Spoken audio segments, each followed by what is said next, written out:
Voilà, bonjour. Alors, une petite capsule. Je vous ai envoyé il y a quelque temps deux exercices supplémentaires, un concernant acide base, vous venez de recevoir le lien, et un autre qui parle de pile. Voici donc sa résolution.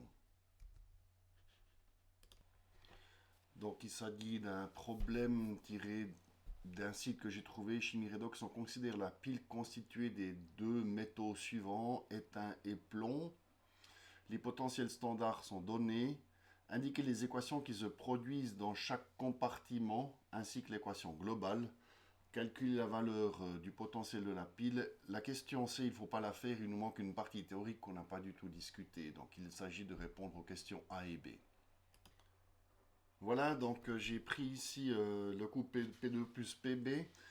J'ai cherché les potentiels de réduction dans la table, j'ai pas utilisé ceux qui sont dans l'énoncé.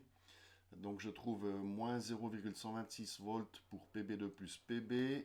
Pour SN2 plus SN, je trouve un potentiel de moins 0,14 volts. Donc il est clair que l'étain SN sera le réducteur qui va donner ses électrons à PB2 plus, qui sera l'oxydant.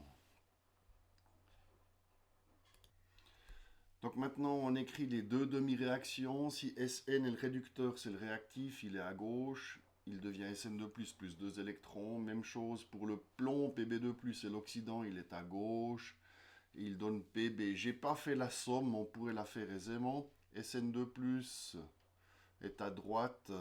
Il accepte 2 électrons. Pb2+, est à gauche. Il suffit de faire la somme des deux. Il est question maintenant de calculer la force électromotrice. Donc la FEM, c'est la différence de potentiel, donc on fait 0,126 moins 0,14. Donc j'arrive à 0,014 volts, c'est une petite pile pas très efficace. Voilà, c'était un rappel assez succinct, plutôt facile en fait, excusez-moi, au sujet des piles. On s'arrête là, le C, comme j'ai dit, on ne peut pas le faire, il nous manque pas mal de théorie. On n'a absolument pas traité les piles dans un point de vue stoichiométrique ou quantitatif, on n'a fait que du qualitatif.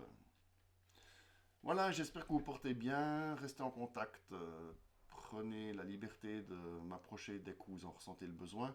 À tout bientôt.